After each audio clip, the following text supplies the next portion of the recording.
Hey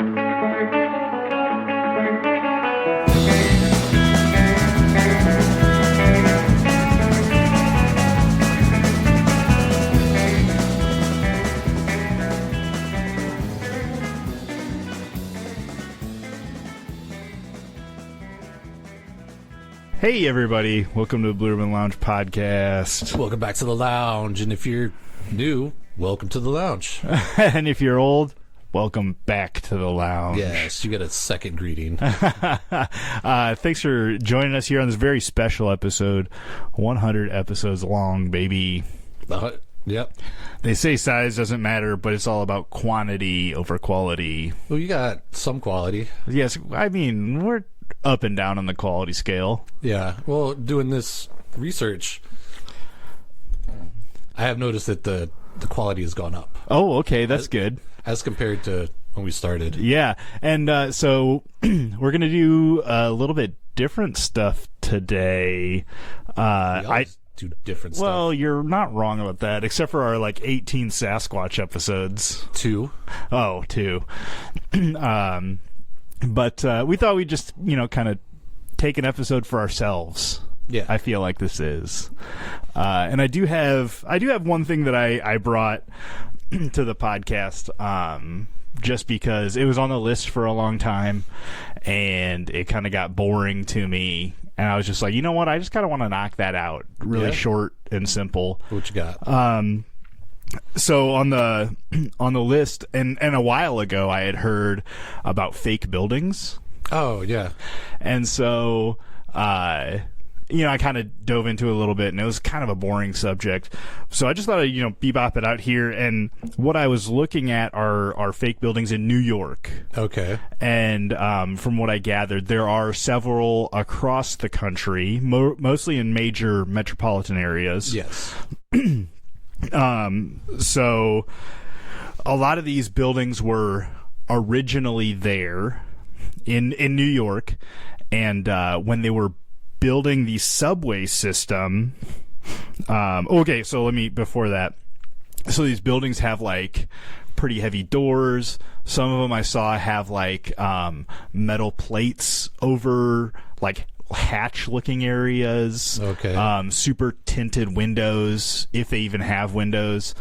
And so what I was reading in New York is, as they were building the tunnel system, the subway tunnel system, they needed ways to vent the exhaust and the air and circulation and stuff like that. Right, for all the machinery and stuff that was down there. Yeah, and so a lot of these buildings were purchased. They were originally built as residence for people. Yeah. And then when the subway system came in and was being built, they would buy sections of housing and tint the windows and even hollow them out, and they would use them for exhaust and sometimes emergency exits. Yeah. So if you got stuck, then the conductor would come down and be like, all right, let's go this way, and you'd just show up coming out of a random building off of a street. There's also the Stryker Memorial Laboratory. It was originally used as a bacteriological science lab on Roosevelt Island. Ooh. And so I thought that was kind of interesting. Yeah. But it ended up not being used eventually. And then the subway system again bought it, and then that is one that they use for high voltage. So there's big generators and conductors and transistors and like a relay station kind of. Yeah.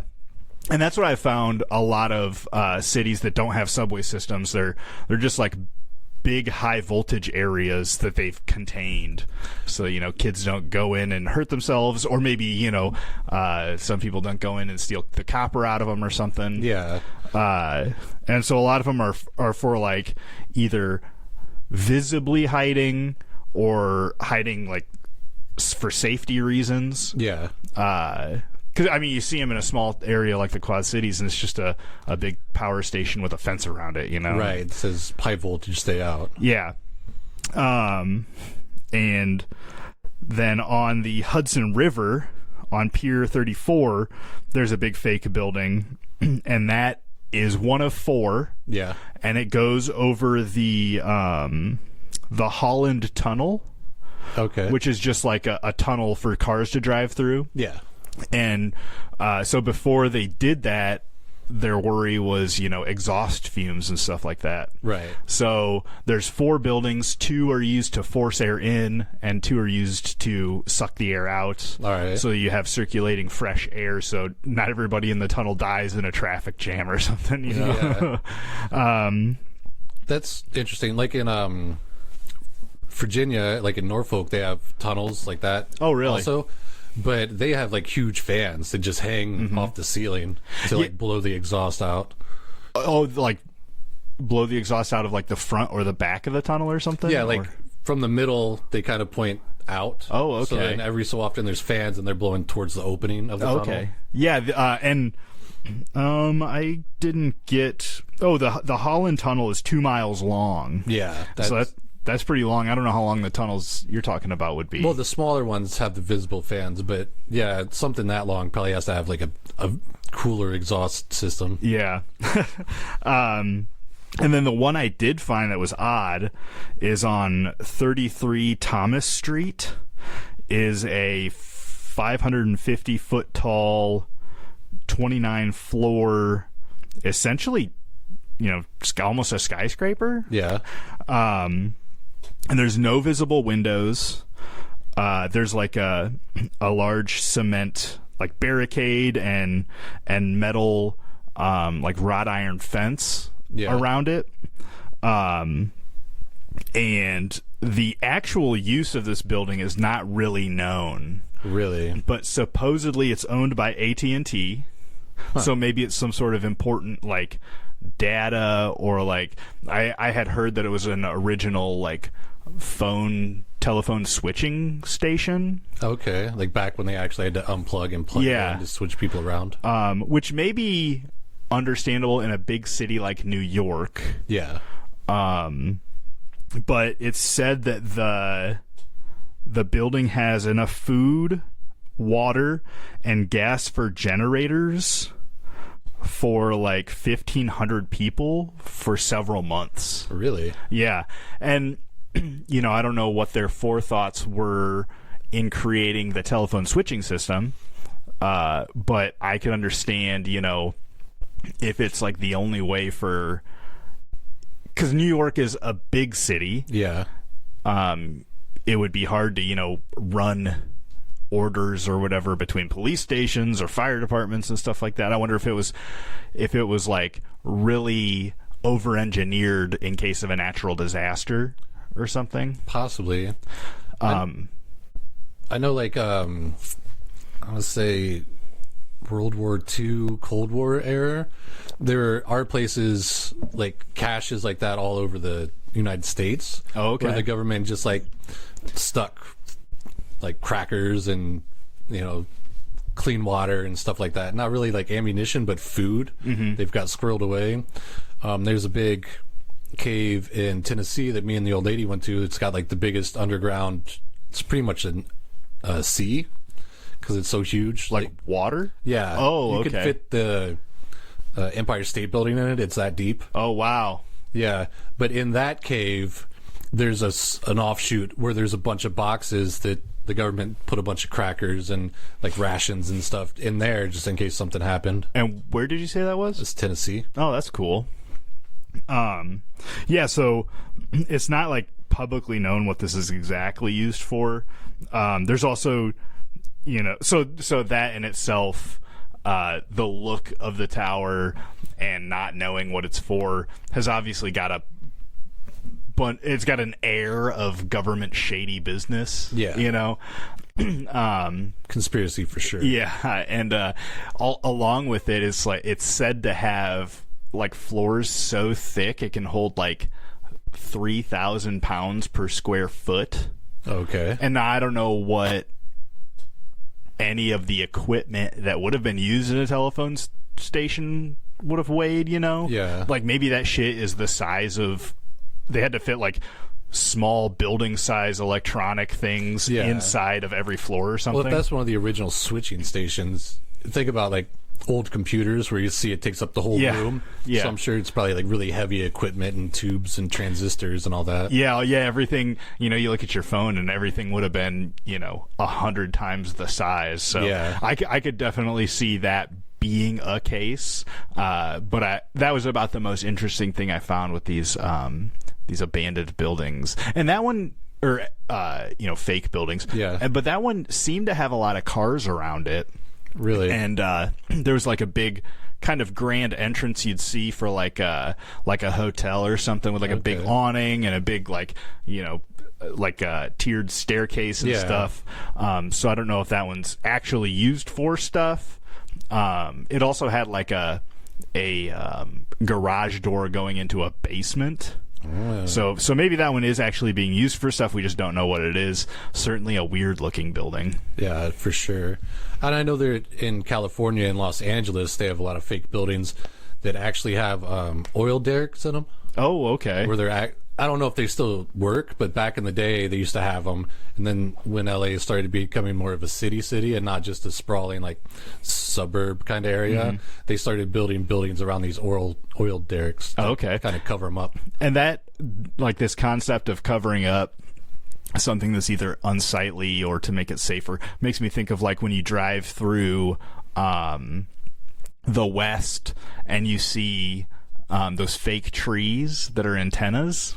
Oh, I've never seen that. Oh yeah, they're like, it's like it'll be in like a big forested area. Okay. And you'll just see one tree and it's like it almost looks like it's built out of like Legos or something. Oh yeah. And I mean, if you weren't looking for something like that, I'd imagine most people just drive right by it, but there are a lot of trees, like fake trees that are actually antennas. Oh, so instead of like an unsightly cell phone tower, it at least blends in a little bit. Yeah, and maybe that's also again to prevent people from like investigating it further and either getting hurt or stealing any of the potentially precious metals and stuff. Yeah. But I like to hope mostly it's to keep the the landscape looking decent. Yeah, it's not gaudy. Yeah. But yeah, I just thought for episode 100, I'd take a minute to get one of my old flames out of the way. Okay.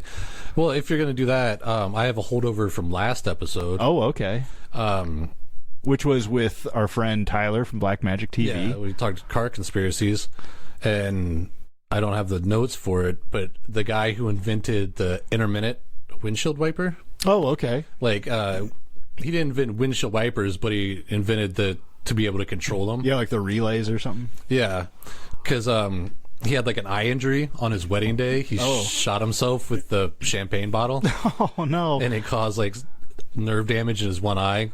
And how the rhythmic, just the on or off that windshield wipers had back in the day would mess with his eye. Uh-huh. So he's like, it should work more like how your eyeball blinks, and you should be able to control it like faster and slower. And he came up with a patent. He went to Ford Motor Company because since a boy he went and toured the factory and always wanted to be like some kind of engineer, and he had a bunch of patents. So he went to Ford, showed their engineers. They were like, "That's really cool," and they talked to him, asked him a lot of questions about it, and then they're like, "Okay, we'll give you a contract, but it has to run, I think, 6 million times consecutively without breaking because it's considered a safety feature." Mm-hmm. And so they went home and stuck it in this aquarium that he put like oil and sand and water in to, make sure it worked. It ran for like 6 months.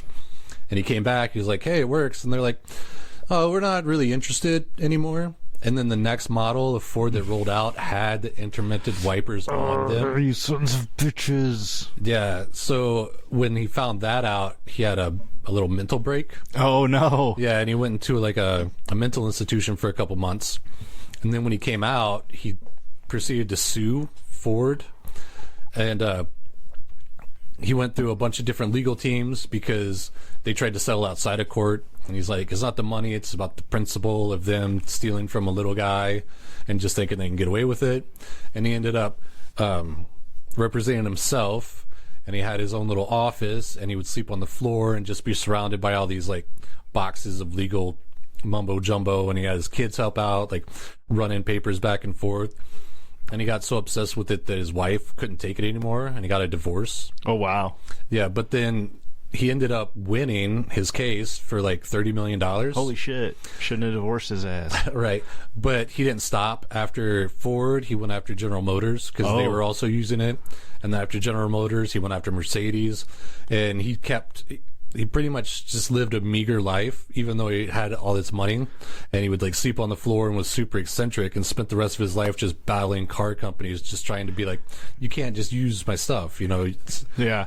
Just like rolling over millions of dollars to new lawyers and shit and new legal battles. Yeah. And he just kind of went crazy and just kept suing them. That's even wild. Though he kept winning. Like, he won at least like $40 million. Wow. That's crazy. Yeah. I mean, at what cost? But at the same time, somebody's got to keep these big companies accountable, man. Yeah, because his dream as a kid was to have his own little factory and then be like a supplier for these big motor companies. Oh, okay. And since they pretty much stole his dream, and that's what he was kind of fighting for, is like, never meet your heroes, you man. took my dream from me, kind of thing. Yeah, that's wild. Yeah. I'm sure there's a million stories of stuff like that, right? I'm sure. Especially with cars, because there's so many little doodads and stuff on them. Yeah, and you think like, oh, look, automatic door locks or something. Yeah. Yeah. Yeah, that's crazy. And it's interesting, that little snippet about it's got to work so well because it's a safety feature. Yeah. You know, and it's not just like, yeah, we'll buy your idea from you or something. Right. You know? He had to like prove that it would work. Yeah. Yeah. And I get it, because if like today it's raining, if I'm going across the bridge and all of a sudden my windshield wipers fail, yeah, that would suck ass. Oh, yeah. Yeah. Oh, that's cool, Dave. Yeah. That's my little thing. And, you know, after 100 episodes, you know, I wanted to give a little shout out, and maybe I missed somebody that you can remind me of, but I just wanted to thank, you know, Tyler from Black Magic from coming on here, Hollywood Dave, of course, yes, the three-peat of the New Year's episodes, Chicken Boy and Mark Dettel being on a couple of those, Jason Death Stitch on the three-peat of October Halloween spooky episodes. Hollywood Dave is 4. Oh, really? Because this year made it the 4th. Oh, okay. He's the most guest. Okay.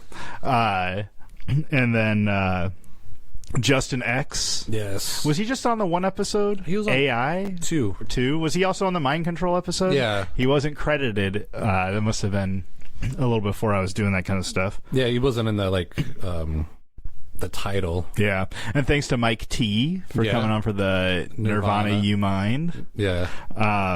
Steve with Lyme disease episode. Lyme disease Steve. I hesitate to call him that, even though it's a great nickname. Yeah. And then Realtor Trisha came on for that selling haunted house. That was a pretty fun episode. Our only woman that's been on the podcast. Right. I don't blame him for not coming on. Well, no, that's not true. Number one fan Cam. Oh, fan Cam. Hey, yeah, that's what I was forgetting. She was on a couple of the 2 and the 3 year episode. Yep. 2 and the 3. 2 blood-sucking years and 3 hot garbage. Whatever. 3 years of hot garbage. And then Just Paul on the Marianas Trench episode. Talking about seeing the Wienermobile. Yeah. And who could forget our Paranatural friends? Yeah. Or the Paranatural podcast. Yeah, Ben and Jake. Yes. Yeah. Who knows if they're abducted by aliens or what? Are they? I don't know. They did kind of disappear. Yeah. But I hope they're doing well, of course. And then Daredevil Brian. Yes. That was such a good episode. I had so much fun. He's a good orator. Yeah. And then, of course, who could forget John Wells and the fabulous Mall Rats in our Mall Rats episode. He was the best part of that. I love that guy so much. I was so glad he was able to be there and take a step away from him working and be on the pod. And tell the story about Vintage Twerk Fest and how that all got started. Yeah, and his little stories about like living in California and meeting like some of the guys from Metallica and stuff like that. Yeah. ZZ Top even, I think. And one of them, he was like in a car show in Japan and ran into one of the guys. Yeah. That guy's lived a life. And so if you're ever looking to, get rid of a couple of bucks to clear your conscience from anything, check out Helping Hannah's Heart that he works with, helping kids with congenital heart disease. Yeah. So thanks to everybody else who's been on the show. And a big thank you to Davey over here, making a lot of this happen and work out. Big thanks to Matt, producer extraordinaire. I don't know. He's got the ones and the zeros. And flipping knobs. Edits everything, yeah. It's a light edit. When, you know what they say, that you've done everything right when they don't think you've done nothing at all. Yeah. I don't know if you go back to, like, the... what was it? The Undead Spooktacular. Mm-hmm. That was a well produced episode. Okay. And the just cow mutilations. Okay. Because every time you said bovine. Those were episodes with a couple of drops in them. Yeah. That was fun to do. I feel like we've done that in a couple of, maybe a Christmas episode or two. Yeah. Sneak it in every once in a while. Yeah. I'm remembering the Spooktacular now. That's what it was like. Chains and lightning. Yeah. Yeah, and it's funny because, let's... I got a list of 10 most downloaded episodes, but like some of the top ones are 2 blood-sucking years, which I feel like the audio was kind of rough on that. I don't know why it was number 1. Oh, I think people like vampires. Okay, yeah. And there's a whole cool history. Yeah. Of like the earliest sightings and the superstitions around vampires. And shout out to number 1 fan cam. We always love a guest who comes prepared. Yes, with stories. Yeah, or Tyler with his 72 pages notes. Notes about Nazis. I was looking for pictures for that episode to put on the Facebook page. I'm like, mostly talking about Nazis. I don't really want to put like Hitler and a Volkswagen Beetle on the Facebook page. And then the Hollywood Dave and Heavy Metal Dettel episode, History of Haunted Houses with Jason Deathstitch, talking about how to actually run and the history of kind of organized haunted houses. Yeah, how they started to keep the young kids off the streets and not doing pranks all night. Yeah. And then Third Man Factor was up there. And then Dragon's Triangle with the Paranatural Podcast was our 5th highest downloaded. I don't know, people could be pumping the numbers, just downloading it, not listening. But over 10,000, I think over 11,000 downloads now. Yeah, total, yeah. Thanks so much for listening, man. Yeah, thanks, guys. We appreciate you. Yeah. Some of the ones I remember the most is Murphy's Law. Yeah. And talking about John Paul Stapp was the gentleman that kind of we talked about, in the first half of it or so, how Murphy's Law came to be and some other kind of quips along those lines. Yeah. But the story of John Paul Stapp was just so interesting, with him being in the Army and doing that those testings on jet seat harnesses for going Mach speeds. Right, because you'd have to...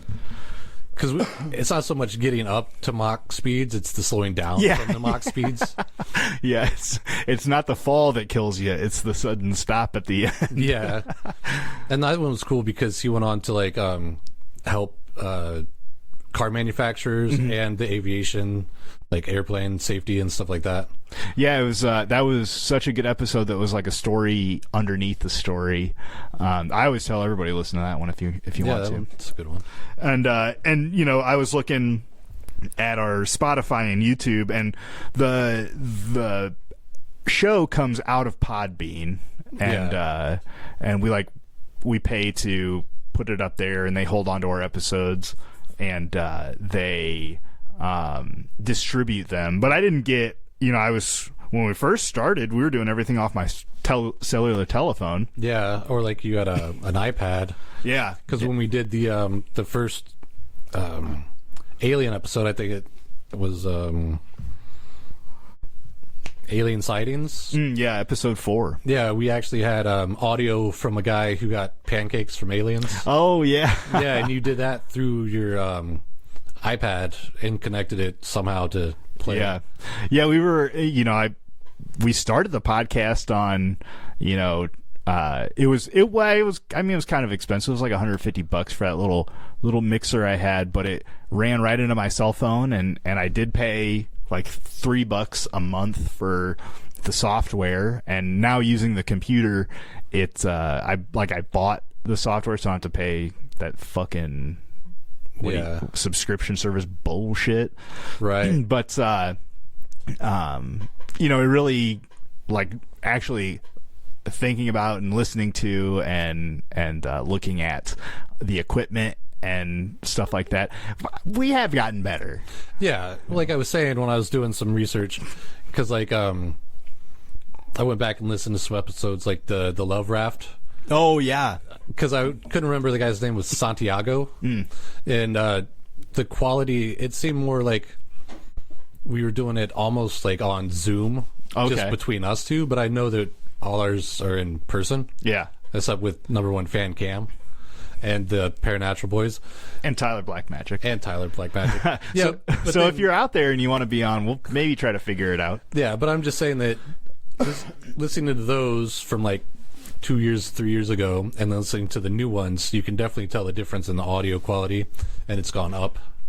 And well, speaking of the Love Raft, I was kind of listening to that too, and it was reminding me of I just watched this documentary on it was called like Camp Hell, I think, and it was about parents who send their like delinquent minors to a camp to be better, to do just like essentially do hard work. Yeah, it's and like come a boot back. camp or something. Yeah, and there was like, it was crazy. It went from like hiking in the middle of the desert, and people got like really hurt, and I think a kid died. Yeah, and the guy who started it just kept like kind of kicking the can down the road and starting new things just like it, until he was on like a foreign island, and like nothing was set up, and the parents who sent their kids there, the kids ended up having to build like all the shelters, and they were just like going to the bathroom in the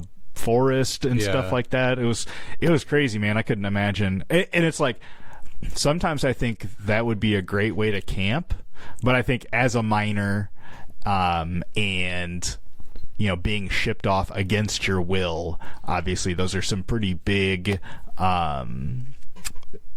deficits to living a life like that, or even a time period. Some of the kids had been there for like a year. Yeah, and that's the one where, they were like malnourished and overworked, and the people that were running it didn't really understand like dehydration or anything like that. Yeah, like they had been people that could survive in a situation like that, but not long term, or like raise a community like that. I think that was the quantity of people, I think, certainly was a pretty big deficit in that situation. Yeah, because I think even not necessarily that specific camp, but the that Bad Barbie, the Cash Mal Side girl. Oh yeah. When she was on Dr. Phil and she went to that Dr. Phil rehab boot camp thing, she has like a whole like thing on YouTube about the horror stories of just a place that supposedly Dr. Phil like endorsed. Yeah.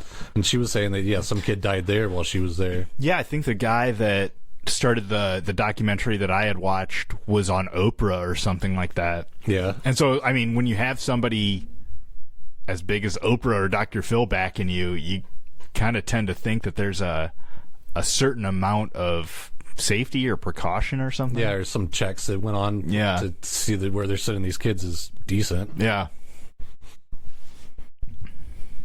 Yeah. And then I was just kind of going through synchronicity. I think about every once in a while. Over the weekend, I finally watched Terrifier 3. Oh, okay. Which I think those movies, the first one's good, the second one's all right, the third one is just weird. Yeah. Like, it doesn't really make too much sense. Do you think it was maybe more of a cash grab? Yeah, and I think it was like, it's a Christmas horror movie, so then they kind of try to play that up, but the story really didn't make sense, and sometimes the edits were weird, and it's like, I'm just confused on what's going on. Like, it didn't really explain too much. But I watched that over the weekend. And then there's a YouTube channel called Cinema Sins, and it just so happens that their newest Sins video they put out was for Terrifier 3. Okay. And then when I'm scrolling on my phone, like there's a kill count or something. It's like, what's the kill count on this movie? They were doing one for Terrifier 3. Whoa. Yeah, and I watched this on my DVD player, like not on my phone, and it was just really weird how it synced up that these two different YouTube channels put out some videos about Terrifier 3 when I just watched it in, what is it, February? Yeah. Not even close to Christmas time. Well, and that's kind of like episode 14, Synchronicity. Yeah. Which was a good episode. But so also sometimes, like, it's hard to accept things like that right now because it's like, I don't know, did they just mine your data and like... But like, did you watch it on a digital account and then they link that with your email and then no, your I emails? rented it from the library and watched it on my DVD player. Oh, a physical copy. Yeah, a physical copy. So that means that it was just coincidence because maybe the DVD's new, so then because of the DVD release, they're doing the videos, or it's like the Alexa thing, it's always listening. Oh. And so it's just kind of feeds in that way. Yeah, and then shout out to the first episode with Justin X Mind Control. Yeah. They all, that all comes back around, man. And you kind of started out talking about the horror movie, and I really like the recommendable episodes. Yeah. Top 5 albums with Hollywood Dave and Chicken Boy. You and still then stand by those? my 5? Yeah. Oh yeah, all day. All day. Socks and... Socks will forever be my Christmas go-to, and it's such. Oh yeah, it is on there. That's your number 2. Yeah, it's such a good album. You could listen to it anytime. Yeah. 3 Inches of Blood. 3 Inches of Blood is a great album. Like, I don't listen to it a whole lot. I'm just not that angsty anymore. But like, whether you enjoy D&D or metal music, like, it's got everything in there, and like the lyrics they're metal enough to be, to give you the feel, but they're not so metal that you can't understand anything they're saying. Oh, not so screamy. Yeah. Or like death metal. Like there's one guy that does more screaming, and maybe he's like a 50-50. Sometimes you can't understand what he's saying, but for the most part, like, every song is a story. Yeah. And you can really get into it. And I can picture things in my head pretty easily. Yeah. And so every time I listen to that album, I just envision, The Viking battles and and stuff like that. Cool. How about you, Dave? You still stand by your 5? Yeah. 36 Chambers, Wu-Tang. I actually just bought tickets to go see Wu-Tang in Chicago. Who are they with? Run the Jewels. That's what I saw that, and I was like, man, that would probably be a good show. Though I did hear that Run the Jewels didn't put on a great show at a festival one time. Was that Riot you? Fest, yeah. Yeah. Okay. Yeah, they was like running out of breath, and Yeah. it was. But I mean, and it's Wu-Tang's final tour. Oh, It's okay. called the Final Chamber, so I'm guessing it's their final tour. Because if I'm how old I am, they have to be at least 20 years older. So Wow. they're probably not gonna be going on tour that much. Yeah. know? Do you got a song you go to, Wu-Tang? Yeah.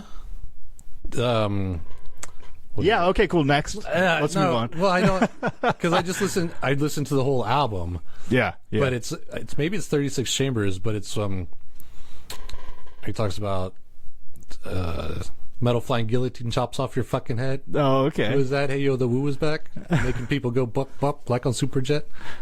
Yeah, I know it. Yeah, causing more family feuds than Richard Dawson. The survey says you're dead. Metal flying guillotine chops off your fucking head. Damn, Dave's an OG. So when do you think you got into Wu-Tang? How old were you? What year was it, do you think? High school, Yeah. 90s. Is that when they were most popular? That's when they put out Triumph, their double album CD. Their double out. Would that have been after 36 Chambers? Yeah. Okay. Oh man, that one has like Triumph on it, or something where it's like bomb atomically, Socrates' philosophies and hypotheses. Flee with the lottery. Possibly they spotted me. You know what you should do? You should do like Wu-Tang, like spoken word poetry. Okay, Wouldn't that be cool? that would be cool. I have there's this one composer guy who did Back to the 36 Chambers, or like something like that, but it's just all instrumental, but he remixes the Wu-Tang songs. Okay. Yeah, and that one's really good. Oh, that's cool. Yeah. And then there's also You got to appreciate when an artist can make a good art from a good art as opposed to just butchering it, because there's a million people trying to do that kind of thing and they just butcher it, you know. But yeah. And then there's have you ever heard I know it's Fugazi, but I think it's Wugazi, where they take Fugazi lyrics and put them to Wu-Tang's beat. Oh. And then vice versa, they'll put a Wu-Tang song to like a Fugazi like guitar riff. Oh, and I never heard of that. Sounds good. Yeah, it is pretty good. I'll have to check that one out. Oh, so you were saying recommendations. Oh, yeah. We also did the 5. Do we do 5 or 3 movies? 5 horror movies with Jason Deitch. Yeah. Yeah. And we had a couple of, you know, what do you call it? They weren't there, but I got some lists from like the girls from Abernathy's and stuff like that. So that was fun in that we were able to give more than just 15, you know? Yeah. Some what do they call those? Honorable mentions. Yes, honorable mentions. And you know what? The ladies of Abernathy's are always honorable to mention. Yes, they sell their wares well.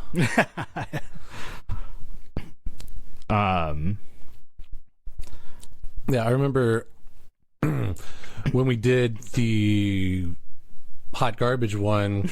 Number one Cam was saying that she liked one of the ones she liked was the Moon Rocks episode. Oh yeah, that was a great story. Yeah, about the guy breaking into NASA. Yeah, and then doing it on the rocks. Yeah, with his girlfriend. That part certainly seemed out of this world. Yes, it was a very odd thing, but I mean, you know, you always see in movies where like people do a heist and then they're like rolling in the money and throwing it up. Mm-hmm. If you just stole $12 million worth of moon rocks, you're throwing them up the air, diving into them like Scrooge McDuck. Yeah, getting your rocks off on the rocks.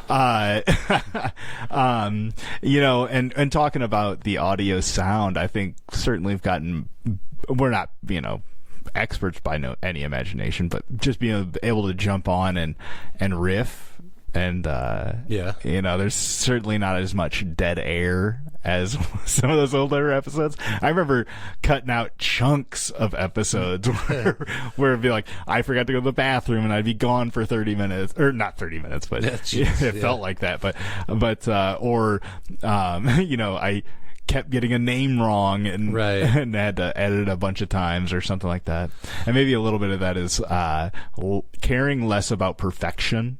Yeah, for sure. I can see that, because if you go back and listen to Remote Viewing, which was the first episode, which is only on Podbean, you can't listen to it anywhere else, I don't think. Okay, and that one is, I could be wrong, one of our more professional sounding ones for being our first one, as far as just like facts and, you know, not like you said, not too much riffing and just like goofing off.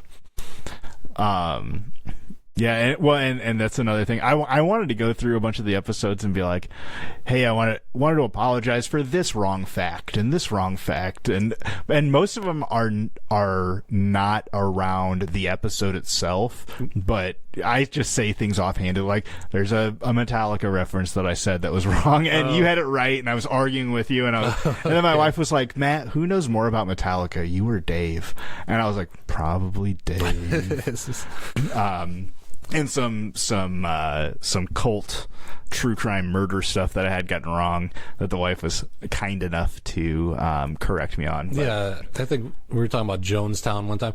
Yeah, number one fan Cam is really good at texting me on Monday morning and being like, that was actually 12, not 52. Yeah, I think that's what it was too. Yeah. And then some random listener commented on our Spotify. Yeah. I had told you, I don't know if you ever went and read it, but Sherry Landry was keeping us honest. She said something like, this was thrown together at the last minute, do some research. And so I just commented underneath and I was like, yes. You're correct. It probably was last minute. Was that the Third Man Factor or something like that? No, it was the Admiral Richard Byrd. Oh, But that one was hard because he was doing so much, and all of my research jumped around so much. Yeah, because he helped design that like Land Rover. Yeah, and then we talked about how it got to the place and got to Antarctica, and then how all the different aspects of their journey. And then we had to talk about like the woo stuff of him going into the Hollow Earth and seeing aliens and stuff. Yeah. Yeah. I mean, we try to respect your time out there. You know, I'm not trying to do these 3-hour Joe Rogan ass episodes. Yeah. Because I don't have time for it. I would assume y'all don't either. Right. I mean, if you listen to them at work or something, I can see you have a little more time. And some episodes, like that Heavy Metal Daddle and the Chicken Boy, it runs maybe 2 hours. Yeah. Yeah, we never go crazy. Which I don't mind on those special episodes. Yeah, as long as there's stories to tell and stuff to say. Well, and those episodes, like, boy, we turn the microphones off, and that's when the juicy stuff hits the fan. Yeah, that's when it gets good. Yeah. Well, 'cause I think that Chicken Boy episode, we were here till like 2, 3 in the morning. Yeah. My old lady called. No, that was the second time. But yeah. But yeah, we were here late. Yeah.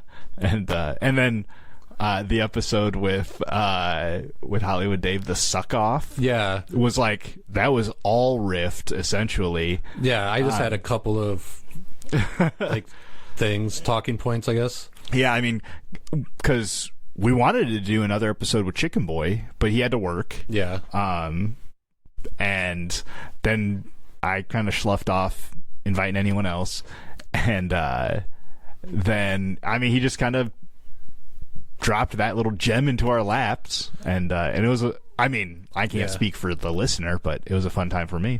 Yeah, because I think we were kind of going, because something like maybe a band that you like but you really hate this song, or a song that you really like but you hate the band's rest of their catalog, like that kind of thing. And then he told a story about how his friend would find the crappiest song he could and then they would get people to judge who had the suckiest song. Yeah, that was a good time. But we got Podcat. And you know, this podcast has lasted 2 podcasts. Yeah. Rest in peace, Blotto and Dr. Satan. Dr. Satan. Were you coming over when I had a dog the first time? I only remember Dolly. Oh, okay. I suppose. I mean, I had a different white dog. Okay, no, then I wear mostly black, so white dogs come to me. Yeah, you know, makes sense. Yeah, but yeah, seen a lot of things go through here. Yeah, we've had a lot of interesting episodes, like the fortune telling, where you actually had that. I think I still have the fish. Oh, not the Swedish fish. That's candy. Yeah, the fortune telling fish. Yeah, yeah, where you like hold it in your hand, and if it curls up, the package tells you some shit about it. I like mood rings. Every time I go to a little truck stop or something, they have mood rings. I always put one on. Yeah, I don't buy them. But see what mood you got. Yeah, yeah. Yeah, and on the first episode, I made you do the remote reading. Oh yeah, that was fun. It was for the bridge that was under construction, which is now fully functional now. Yeah, that's wild. Yeah. And not to get too woo woo or nothing, but episode 92, Simulation Theory. Okay, yeah. That episode changed my whole view of like religion and spirituality, actually, and be going into AA and getting sober. A year sober now. Been doing the podcast for a year without drinking. Yeah. And it really helped me. That episode in itself helped me get closer to this universe and this world we exist on, and how we all are together in it. Yeah, and how it gives you Also the mushrooms. but it's stuff like that helps for perspective, because if you start thinking outside the box, Yeah, if you're all God is a guy with a beard up in space, that sounds like a cartoon. But if you can imagine it to be, something a little bit different, you're inside a hard drive sitting on a shelf somewhere. like a consciousness hard drive. Yeah. And there was a Rick and Morty episode where they put on a helmet and they became. Oh yeah, the video game one. Yeah. That one. I'm always like, I mean, no energy is ever lost, right? Right. So when you die, something's got to happen with that. It's got to go somewhere. Yeah. And even if it's just the pieces of you get turned into pieces of bugs, and then the bugs or pieces of you turn into grass, and then something eats the grass, and then you're a rabbit, and then it gets eaten by a bird, and you're a bird, and poops on a car, and you're a windshield for a little bit, and then your windshield wipers break, and you drive off the 74 bridge. Yeah, you're part of the Mississippi. It's all full circle, baby. Yeah, and. Yeah, if no energy is lost, maybe that explains the episode we did on ghost lovers. Yeah, that was a wild one. The ladies getting ghosted by ghosts. They would come in and hang out, or get mad at them, get jealous. Or that lady that was married to a pirate. Yeah, that was a crazy one. Yeah, she had to go, ironically, out to sea to be able to get married to a pirate, because they wouldn't allow her to do it in England.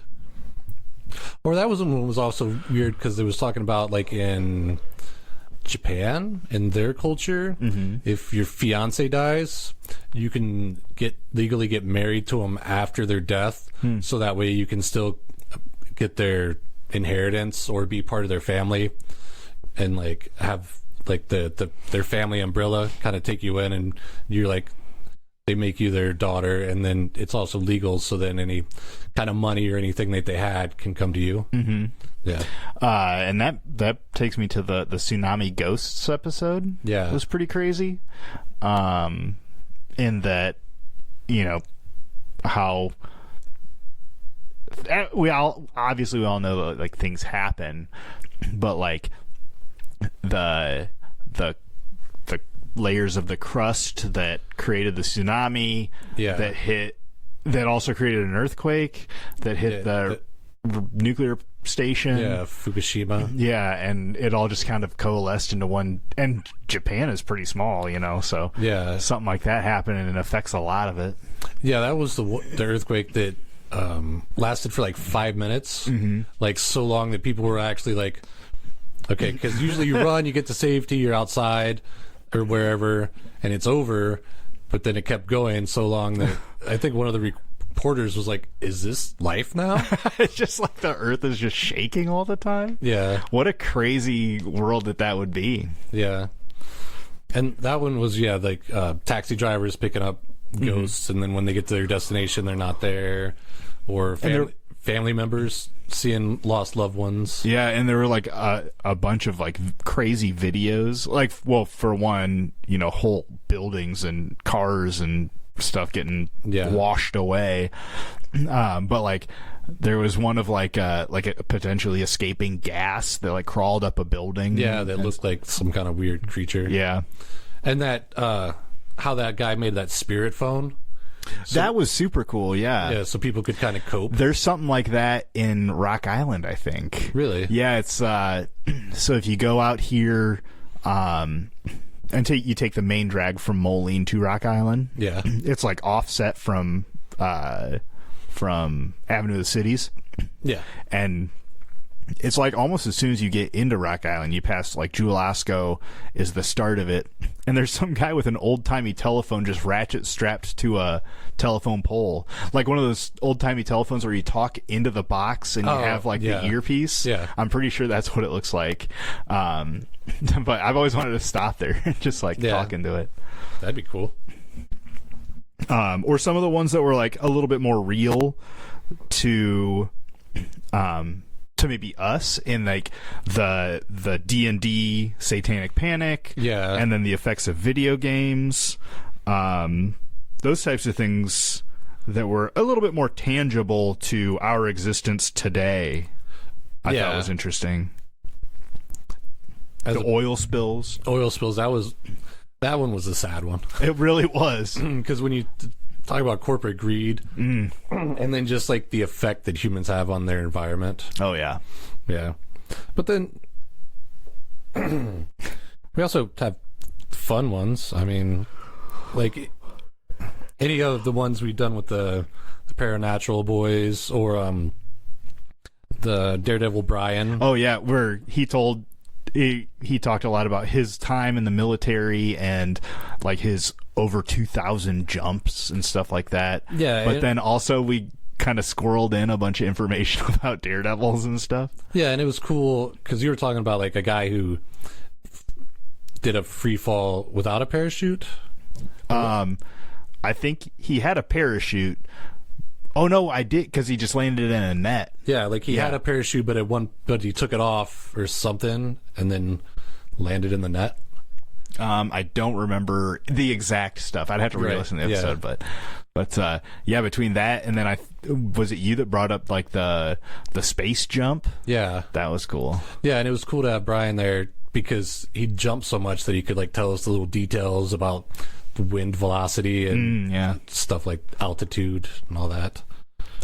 And then we had, some other ones that were kind of maybe for ourselves, was like like that puzzles, codes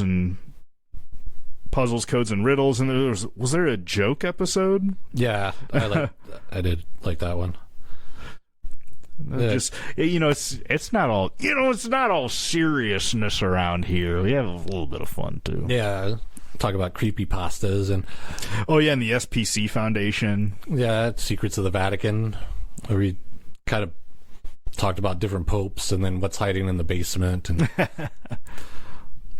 and going back and looking through the list, because like right here, it's Secrets of the Vatican, and then the next episode was the Galapagos Islands. Oh, that Galapagos Islands one was so much fun.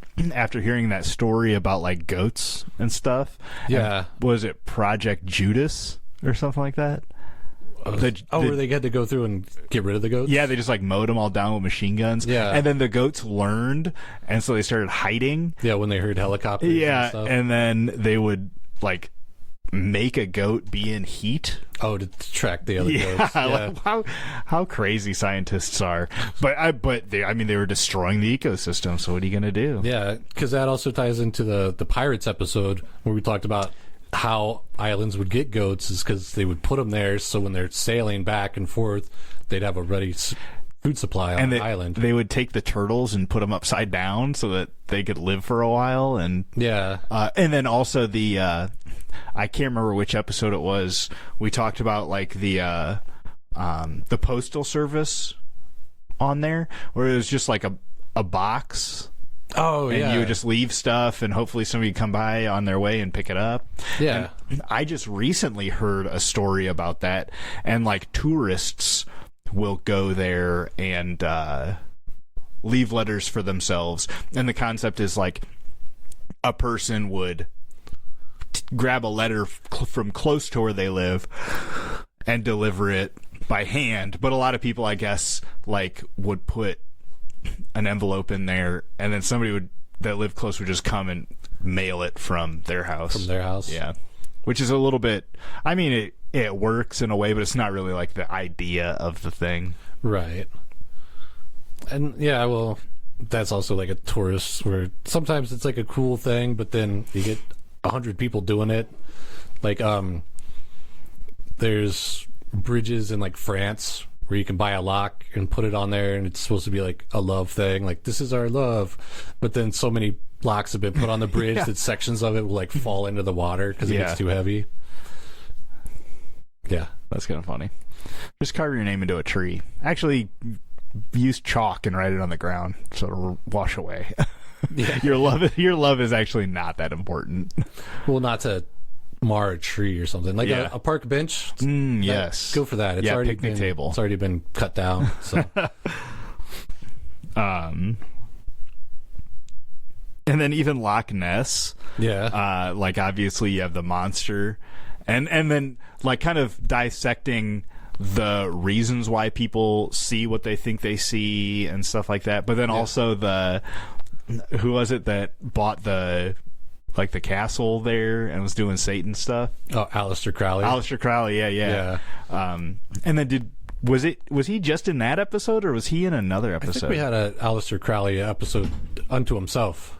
Okay, because we talked about him going to Egypt and how that's he got what I was into thinking. all the occult stuff, and then some episodes that like alchemy, where you think it's all going to be about turning lead into gold, but then when you do the research, you find out that it's like a precursor to chemistry, modern day chemistry. And then just back then they thought there was witchcraft and they had to keep it secret. And now they're like, oh no, we mix stuff together all the time to see what happens, see what kind of reaction we get. Or like the Roche and the Anthill Kids. Yeah, that was a cult, right? But one you don't hear about a lot, and maybe it's because it's in the 51st state of Canada. But no, I'm just kidding. But maybe it was because it's in Canada, you don't hear about it so much because it's not in the American newspapers. But yeah, well, that's also like that Dorothy Stratton. Oh yeah. Because I actually just it branched off so much. Yeah, because I just saw a review about the movie. Oh yeah, Galaxina, and then there was just the guy said a little blurb about her, and I was like, well, that might be an interesting thing to like look into. And then looking into it and how Hollywood kind of sucks and how she got exploited and all that kind of stuff. I've come across people who have the episode or the issue of Playboy that she was in. I think it was like 1986 September or something like that. Yeah, but I haven't got my hands on it yet. Someday. Yeah. I mean, Cannibal Death Tribes was another good one. Yeah, lots of good stories in that one. That JD, one of the Rockefellers. One of his kids. Yeah, was eaten by a tribe, they think. Yeah, and or potentially still lives there. Yeah, because there's that one picture. Yeah, with, like the guy on the boat. Or you know what I had heard shortly after the episode, Amelia Earhart. Oh yeah. Shout out to Colin, a good listener. But a couple of people, not a lot of people listen to it, but a couple of people that I had talked to they were like, wow, I didn't know that there was new information about that, and it was and it wasn't terribly new, it was within the last couple of years, but newer. with when it happened, it's certainly the information was closer to our podcast than it was the incident. Right. But finding a plane that matched hers in an area that was about the same area that had where gone she down. got lost. Yeah. And that one actually seems more of a mystery of like how they got lost and off trajectory because they couldn't really figure it out. But that was more of a mystery than the squadron that got lost in the Bermuda Triangle. Yeah. Because once we started looking into that, it turns out that the guy who was leading the training mission wasn't really that good at navigating in the first place, and it dumped his airplane at least twice into the ocean and then got picked up later. Well, and a little bit about the Bermuda Triangle one. excuse me, like a lot of the things that happened around there weren't even necessarily within the Bermuda Triangle, from what I remember. Yeah, they kind of pulled everything from the Atlantic into there. And we've had a lot of aerospace stuff between Amelia Earhart and a lot of those Bermuda Triangles, and then the Murphy's Law guy doing the plane harnesses, and then that guy from Australia, Frederick Valentich. Yep. Yeah. And then all the UFO stuff. The Area 51 stuff was interesting when they were talking about that, like, the Soviets knew what we were working on ish because of the heat signature on the ground from the sun. Yeah, that because was cool. They're the big plane they would use to put the paint or whatever to see if the radar could see it would leave a shadow, and then when they thought the spy satellites were coming over, they'd pull it all down, but the heat signature, there was a cold spot, roughly the shape of an aircraft. Yeah, that was pretty cool. Yeah, and to think about what kind of person would be like, oh, well, let's put a heat signature and see what's going on that way. Yeah, I'm sure they had like a ton of different types of cameras on that thing, right? Like, yeah, well, on whatever Sputnik 10 or something. I don't know. That, yeah. And then a couple of Bigfoot episodes, a couple of alien episodes. Those were cool. I like those little anthology ones where it's just little stories. Yeah. And that's kind of how we've been doing it the past couple episodes. And not necessarily in the same vein, but just little stories that pique our interest. Yeah, and I think that's also easier because, I don't know, it seems easier because if you're going about your day and someone says something about, like, I don't know, the lead singer of Iron Maiden, when he was in his other band, played in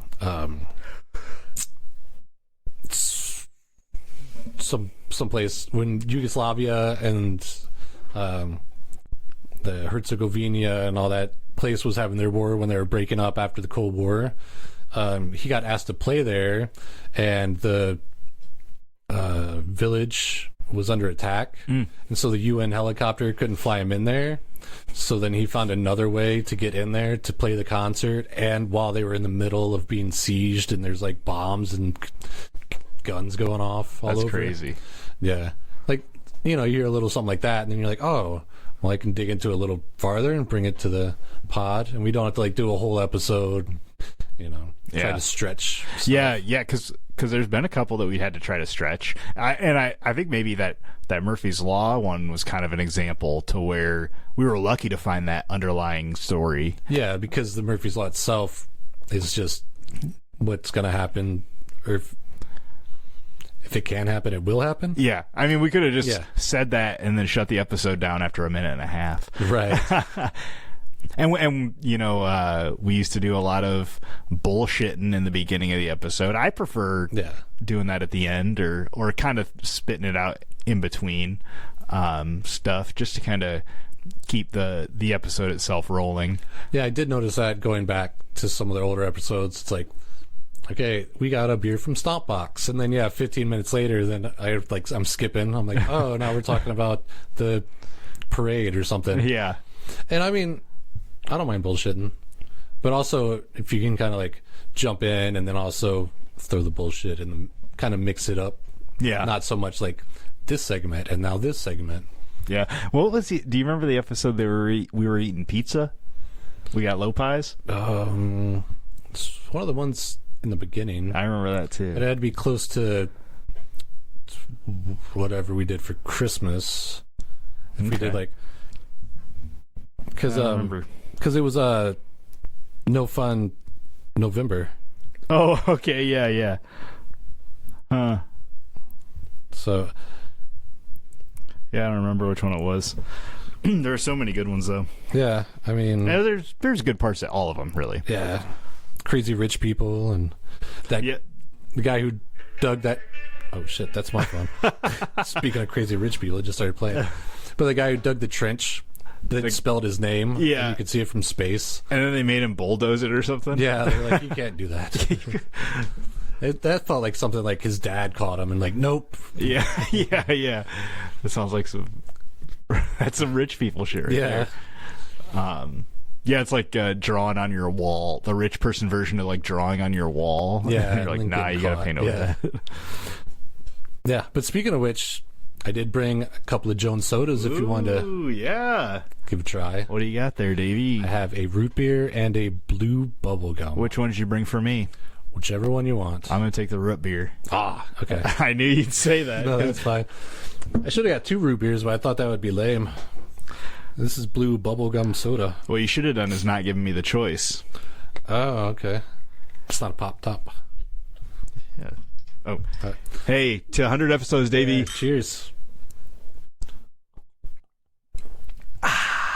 Oh, Oh, you're going a little crazy there. Why does that always happen? I think last time we had a beer that happened. Or no, that was I'm a fucking noob. that was that pirate episode where my friend sent me the pirate beer that I brought to the pirate episode, and because it flown across country, when we opened it up, it just shot all over. That's good soda, though. Yeah, this is not as bad as I thought. Their cream soda is a little too rich for my liking. Yeah, that's why I didn't get the bubblegum one either. Okay. This one's not bad, though. They must have toned it down a little bit. You gotta save on sugar costs. It's imported, don't you know? Yeah. Dog, lick that up. The worst soda is Faygo cotton candy. Oh, gosh. It just feels like you're drinking cavities. You're just like, I need to brush my teeth after this. Or halfway through it, you need to brush your teeth. My wife likes those really sugary type things. And, yeah, I can't. Almost got a thing on the bottom of the thing. On the bottom of the cap. Now is the time to try something new. Yeah. Take time to enjoy and enjoy the time you take. Hey, I'm here for it. Yeah.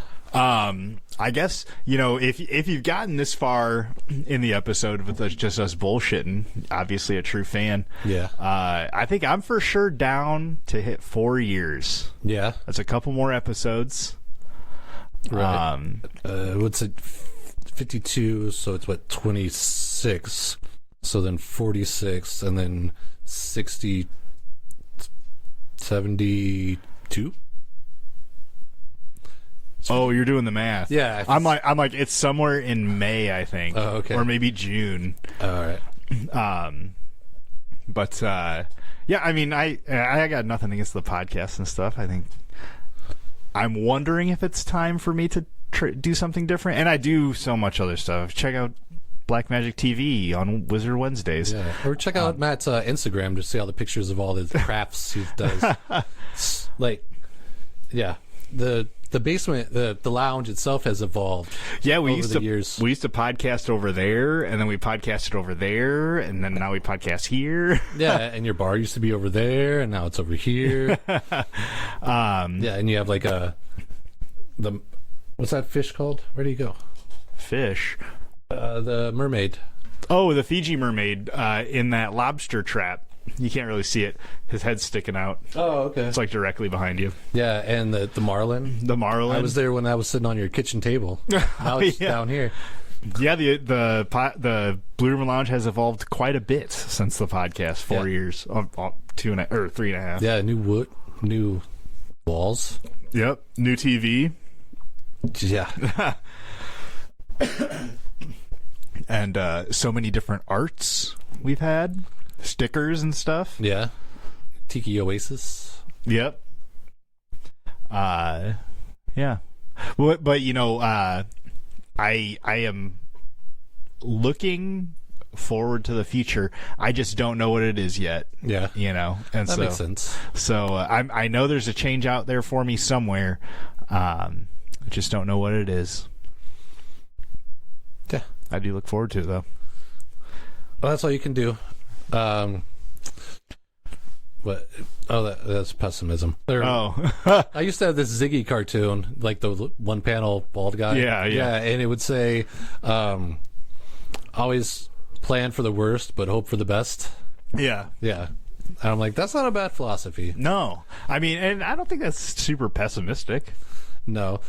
But sometimes, like say you're going to go watch a band and then you're like, I got to put clothes on. I got to drive there. I got to find parking. There's going to be people. It's going to cost me $10 to get in. And then, but you're like, oh, whiny. But then you go and do it and it's like, oh, that was really fun. And I'm glad I went and I had a good time. Yeah. But you're thinking like, it's just going to be so bad. What if the people are really drunk? What, you do all the him hawing. Yeah. But then you just go do it and it's turns out good good. time. Yeah. That's how I feel about a lot of the episodes. I'm like, God, I gotta do research. Gotta put pants on because Dave's coming over. But then we do the episode and it's always a good time. Yeah. Well, I think that's why we'll see how it goes up. We'll get to the fourth year and reassess, but it seems a lot better, at least, especially for me, if I just hear like a nugget of something and I can write it down real quick. Yeah. And then like expand into it, but I don't have to like dig way deep and then wonder what you got and if I got the same thing that you have, and if we do show up and we got the same thing, then you're trying to stretch it out. Yeah. And then if it's like, oh, hey Matt, you want to do a podcast about potholes? And you'll be like, I guess. And then or like we were rolling the dice and it was kind of up to fate. But it was also like, was that really what you were interested in that week, or what you were really like your brain is working on? Yeah. And it was fun for a while, especially rolling the dice was kind of fun. Yeah. Or like we would forget and you'd roll a digital die and send me a screenshot of it. I think the list was also daunting because some of it was just sitting there forever. And then when you would find new stuff that you're like, oh, I'm more interested in this, then instead of just doing it, you just put it on the list. Yeah, exactly. So now you just do it. Yeah. Just do it. Yeah. You just do it. Just do it. Well, thanks for everything, Dave. Oh, thank you, Matt. And thanks for everything else out there, listener. You time traveling beauties. You got from there to here in a matter of minutes. Yes. Be good to yourselves. And remember, take one down and pass it around.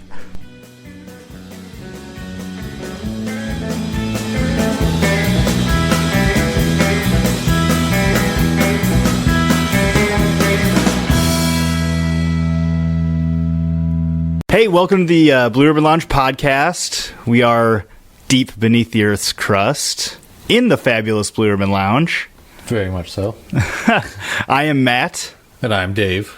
And we're here. And you're listening to it, whether you like it or not. Right. From the Blue Ribbon Lounge, that's going to be it for today, folks. Yeah, sounds good. And remember, I'd rather be deaf from music than from gunfire.